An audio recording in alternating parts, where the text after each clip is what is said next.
আসসালামু আলাইকুম। আমি আজকে চলে এসেছি মাছের বাজারে। এই বাজার থেকে মাছ কিনে এই আঙ্কেলদের কাছে দিয়েছি কাটতে।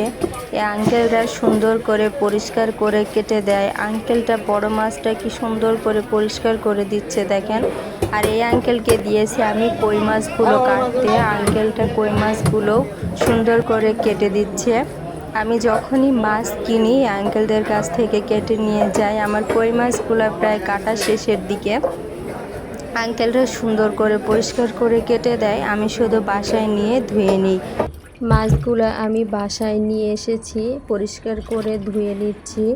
তারপর আমি এদিকে ভেজে নিব। সুন্দর করে ভাজা হয়ে গেলে মাছগুলো আমি রান্না করব। মশলাটা ভালো করে কষিয়ে নিলাম, তারপর মাছগুলো ঢেলে দিলাম। প্রায় মাছ রান্নাটা আমার শেষের দিকে। আমি অত ভালো রান্না করতে পারি না। আমার রান্নাটা কেমন হলো সবাই কমেন্টে জানাবেন। ভিডিওটা ভালো লাগলে সাবস্ক্রাইব করে দিবেন।